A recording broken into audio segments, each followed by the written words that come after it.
രാജേട്ടൻ ഇപ്പൊ ഈ ഫീൽഡിൽ വന്നിട്ട് ഇപ്പൊ കുറെ നാളായി. അപ്പൊ ഇപ്പത്തെ നാളെയല്ല, വേറെ സന്തോഷ വർത്താനം പറഞ്ഞു. ഇത് 2025 ഞാൻ അഭിനയിച്ചത് 1975-ലാണ്. ഇതെന്റെ 50-ാം വർഷമാണ്. ഒരു കാര്യം ആലോചിച്ച് നോക്കിയാൽ എന്തുമാത്രം ഫൈറ്റ് ചെയ്ത് എന്തെല്ലാം പ്രതിസന്ധികളെ തരണം ചെയ്താണെന്ന്. സത്യം, അതൊരു ലോങ് ജേർണി അല്ലേ? ഞാൻ ലിസി എന്നെ ഒരിക്കൽ ഫോൺ ചെയ്ത് പറഞ്ഞതാണ്, എനിക്ക് സുഖമില്ല എന്ന് പറഞ്ഞാണ്. രാജേട്ടൻ എന്തെല്ലാം കാര്യങ്ങൾ ഫൈറ്റ് ചെയ്തെന്നാണ്. ഫൈറ്റ് ചെയ്യണം രാജേട്ടൻ, ഫൈറ്റ് ചെയ്യണം. മുമ്പോട്ടും പറഞ്ഞതാണ്, നീ ഫൈറ്റ് ചെയ്യണോടാ, ഫൈറ്റ് ചെയ്യണമെന്ന് പറയും.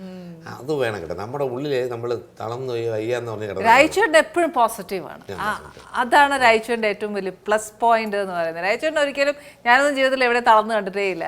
രാജേട്ടൻ എല്ലാവർക്കും ഇങ്ങനെ ഒരു എന്താ പറയുക, ഫുൾ നെടും തൂണായിട്ടാണ്. ആർക്ക് എന്ത് ആവശ്യമുണ്ടോ രാജേട്ടൻ ഉണ്ട് അവിടെ.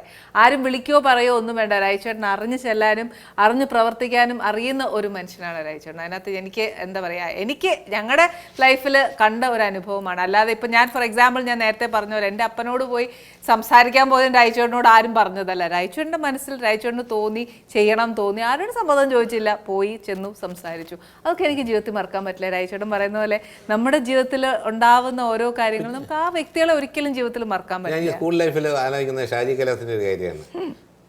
ഞങ്ങളൊന്നും പരിചയമില്ല അന്ന്. ഷാജി കലാസാണെന്ന് അറിയാം സംഭവത്ത്. ഞാനും വേറെ ആര് ട്രിവാൻഡ്രം സെൻട്രൽ യാത്ര ചെയ്യാനിരുന്നു. ട്രെയിൻ മൂവ് ചെയ്യുന്നു. ടാറ്റ പറഞ്ഞു ശ്രീ ട്രെയിനിൻ്റെ അടിയിലങ്ങ് ഒരു സെക്കൻഡ് അതുവഴി നടന്നു നോക്കിക്കൊണ്ടിരിക്കുന്ന ഷാജി കലാസപ്പെട്ടത്. ഒരിക്കലും ചെയ്യാൻ പാടില്ല. മരണപ്രാളത്തിൽ അവരങ്ങോട്ട് വലിക്കത്തേ ഉള്ളൂ. പെട്ടെന്ന് കൈ കൊടുത്ത് അവരെ വലിച്ചിങ്ങനെ കരയെ കയറ്റി. എന്നിട്ട് പേടിച്ചിട്ട് വേഗം അങ്ങ് നടന്നുപോയി. പേടിച്ചു എന്താണെന്ന് അപ്പോഴത്തെ ഒരു ഇതാണ്. ഇല്ലെങ്കിൽ അന്ന് മരിച്ചു. കൈ കൊടുക്കുന്ന മണ്ടത്തിനാണ്. കാര്യം ആ മരണപ്രാളത്തിൽ അങ്ങോട്ട് വലിക്കത്തല്ലേ ഉള്ളൂ ജീവന് വേണ്ടിയിട്ട്. എന്തോ അങ്ങ് രക്ഷപ്പെട്ടു. അത് ഞാൻ പിൽക്കാലത്ത് ചോദിച്ചപ്പോൾ പറയുന്നത് ഞാനാണ്. ഞാൻ നിങ്ങൾ എനിക്ക് ഓർമ്മയുണ്ട് അങ്ങനെ ഞങ്ങൾ തമ്മിൽ കണ്ടപ്പോൾ. അതാണ് അങ്ങനെ പറഞ്ഞില്ലേ ഇതുവരെ. പറഞ്ഞപ്പോഴാണ് ഞാൻ അറിയുന്നത്. ഒന്നാമത് എവിടെ വന്നാലും കാണുമല്ലോ, തോട്ടാ ധരണിയല്ലേ, ഭയങ്കര ഹൈറ്റ് ഉള്ളതുകൊണ്ട്.